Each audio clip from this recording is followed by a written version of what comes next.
ఉగాది పండుగ పేరు వినగానే మనకు గుర్తుకు వచ్చేది ఉగాది పచ్చడి, అలాగే కోయిల గానం.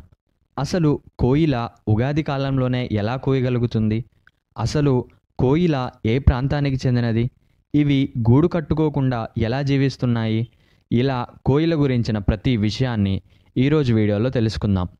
శాస్త్రీయ వర్గీకరణ ప్రకారం ఏషియన్ కోయల్ అయిన ఆసియా కోయిల క్యూకిలిడే కుటుంబానికి చెందినది. ఈ కుటుంబంలో 150 జాతులు, 33 ప్రజాతులు ఉన్నాయి.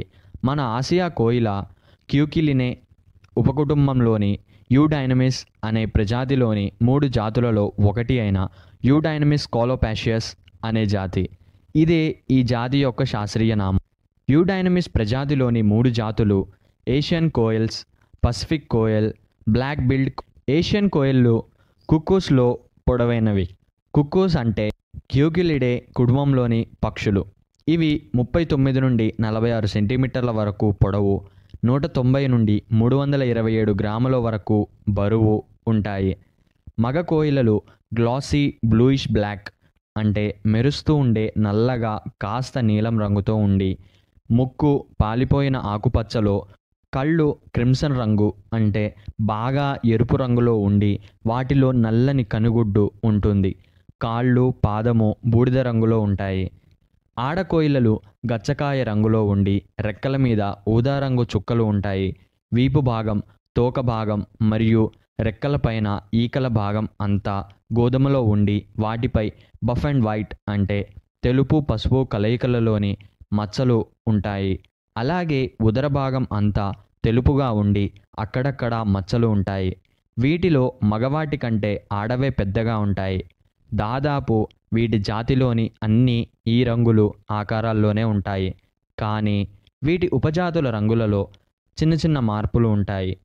ఆసియా కోయిలల స్వాభావికమైన స్థలాలు India, Pakistan, Bangladesh, Sri Lanka to China, Singapore and south east Asia. వీటికి 2 నుండి 3 సంవత్సరాలలో సంభోగంలో పాల్గొనే వయసు వస్తుంది. ఆ వయసులోని మగవాటి ముక్కు నలుపుగా ఉంటుంది. వీటి సంతానోత్పత్తి కాలం ప్రాంతాన్ని బట్టి మారుతుంది. అదే మన భారతదేశంలో అయితే మార్చి నుండి ఆగస్టు వరకు ఇవి సంభోగంలో పాల్గొనే ముందు ఒకదానిని మరొకటి తరుముతూ ఆనందంగా సమయాన్ని గడుపుతాయి. ఆ తరువాత సంభోగంలో పాల్గొంటాయి. సంభోగంలో పాల్గొన్న తరువాత ఆడపక్షి గుడ్లు పెడుతుంది. కానీ అవి నిర్మించిన గూడుల్లో కాదు. ఎందుకంటే ఇవి గూడు కట్టుకోవు. కారణం, ఇవి బ్రూడ్ పారాసైట్స్ అంటే వీటి గుడ్లను వేరే పక్షుల గూడుల్లో పెడతాయి. తద్వారా ఆ పక్షులే వీటి గుడ్లను పొదిగి పిల్లల్ని చేస్తాయి. ఇవి ఎక్కువగా జంగిల్ క్రౌ మరియు హౌస్ క్రో గూడుల్లో గుడ్లను పెడుతుంది. మొదట ఇవి జంగిల్ క్రౌ గూడుల్లో మాత్రమే గుడ్లు పెట్టేవి. తర్వాత చిన్నగా హౌస్ క్రో గూడుల్లో కూడా గుడ్లు పెడుతున్నాయి. ఇవి ఒకే గూటిలో వాటి అన్ని గుడ్లు పెట్టవు. ఒక్కో గూటిలో 2 లేదా 3 గుడ్లను మాత్రమే పెడతాయి. ఇండియాలో చేసిన ఒక స్టడీ ప్రకారం 5% హౌస్ క్రో గూడులు, 0.5% జంగిల్ క్రో గూళ్ళల్లో వేరే పక్షి గుడ్లు ఉంటున్నాయి. కానీ సదర్న్ థాయిలాండ్ మరియు మలై పెనాన్సులాలో మాత్రం ఈ కోయిలలు కాకుల గూడుల్లో కాకుండా మైనాల గూడుల్లో గుడ్లు పెడుతున్నాయి. ఆడవి గుడ్లు పెట్టే ముందు వీటితో జత చేసిన మగ పక్షి గూళ్ళు వెతకడంలో సహాయకారిగా ఉంటుంది. ఇవి ఎక్కువగా తక్కువ ఎత్తులో మరియు పండ్ల చెట్లకు దగ్గరగా ఉండే అతిధేయ గూళ్ళనే ఇష్టపడతాయి. అతిధేయ గూళ్ళు అంటే కోయిలలు గుడ్లు పెట్టే ఇతర పక్షి గూళ్ళు అని అర్థం. మగవి ఆ గూడును వెతికిన తరువాత ఆ గూడు కట్టిన పక్షిని తికమక పెట్టి అయినా లేదా ఏదో ఒకటి చేసైనా ఆ గూడులో లేకుండా చేస్తుంది. ఆ తర్వాత ఆడకోయిల ఆ గూడులో గుడ్లు పెడుతుంది. అయితే ఆడపక్షి ముందుగానే గుడ్లను గూడులో పెట్టవు. ఆ గూడు కట్టిన పక్షి మొదటి గుడ్డును పెట్టిన 2 లేదా 3 రోజుల తర్వాత ఆ గుడ్లను పెడుతుంది. అది ఆ గూడులో కేవలం 1 నుండి 2 గుడ్లను మాత్రమే పెడుతుంది. ఇలా మొత్తం 10 నుండి 15 గుడ్లను పెడుతుంది. ఇవి కొన్నిసార్లు గుడ్లు పెట్టే ముందు అతిధేయ గుడ్లను తీసివేసి ఆ స్థానంలో గుడ్లు పెడతాయి. మరికొన్నిసార్లు ఆ గుడ్ల సరసనే తమ గుడ్లు కూడా పెడతాయి.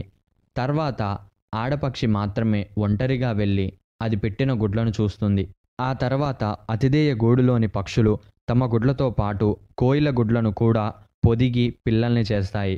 కానీ కోయిల గుడ్లు అతిధేయ గుడ్ల కంటే 3 రోజుల ముందే పొదగడం పూర్తవుతుంది. దాదాపు 12 నుండి 14 రోజుల్లో పిల్లలు గుడ్డు నుండి బయటకు వస్తాయి. ఆ తర్వాత అతిథేయ పక్షులు వీటిని సాకుతాయి. వీటికి 20 నుండి 28 రోజుల్లో ఎగరటానికి రెక్కలు వస్తాయి. ఆ తరువాత కోయిల కంఠం గుర్తించి అతిథేయ పక్షులు కోయిల పిల్లలను తరిమేస్తాయి. అలా తరిమేసిన తర్వాత ఆడవాటికి వాటి తల్లి ఆహారాన్ని పెడుతుంది. కానీ మగవాటికి ఎటువంటి ఆహారాన్ని పెట్టవు. ఈ సమయంలో వీటి బరువు 180 నుండి 240 గ్రాముల వరకు ఉంటుంది. ఇవి సర్వభక్షకులు. కీటకాలు, గొంగళి పురుగులు, గుడ్లు, చిన్న చిన్న అకశేరుకాలు, గింజలు, పండ్లు ఇలా మాంసాహారం, శాకాహారం అంతటినీ ఆహారంగా తీసుకుంటాయి.